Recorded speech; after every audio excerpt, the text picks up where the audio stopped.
আসল ছেলে না চলে আসছে, তোদেরকে এবার দেখে নিব। ফকিন্নির বাচ্চা আজ কত রে আইস কত মাইয়া মানুষকে হাত দিতে যাস, তোকে লজ্জা করে না? ভালো চাষ যদি সাইরা দিই নইলে তোরেও দেখে নিবি। এই সালাম আল্লাহ ছাড়া আর কাউরে ভয় করে না। করবি করবি, এখনই করবি। এই কই তোরা?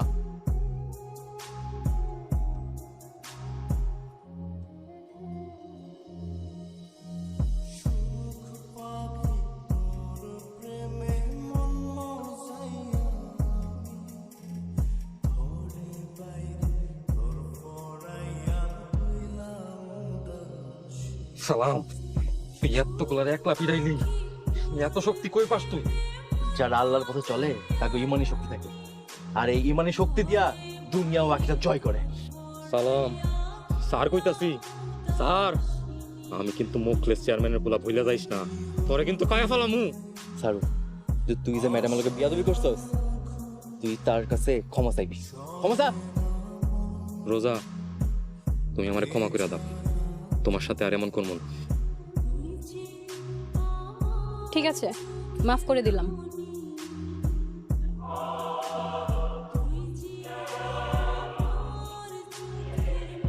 ম্যাডাম, এমনি একলা একটা বাইরে বাইর হবেন। এই, আমি কিভাবে বের হব না হব সেটা কি আমার তোর থেকে শিখতে হবে? না ম্যাডাম, আমি কথাটা এমনি কইতে চাই নাই। একদম হিরো সাজার চেষ্টা করবি না। চাকর আছিস, চাকরের মতো থাকবি। আর তুই আমাকে বিপদ থেকে বাঁচিয়েছিস, এই জন্য এটা তোর বকশিস।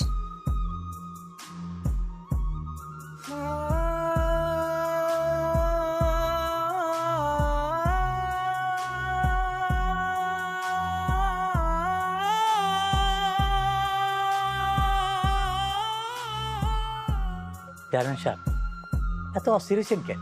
আরে অস্থির হমু না মিয়া, এত কষ্ট করে একটা প্ল্যান সাকসেস করলাম, শেষ মুহূর্তে সব মাটি হয়ে গেল।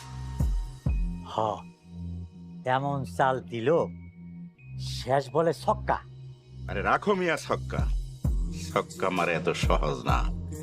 আরে সম্পত্তি তো প্রায় হাতায় এনেছিলাম, কোত্থেকে ওই দিলু হারামজাদার কামলা পোলা ইসা একটা নকল দলিল দিয়া সব খেলার মোড় ঘুরাই দিল।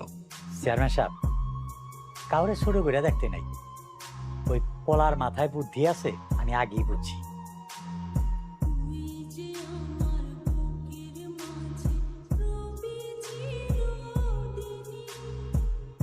কিরে তোর এই অবস্থা কেন? আব্বা, দিলুর পোলায় আমার মারছে। মুখলেস চেয়ারম্যানের পোলার গায়ে হাত,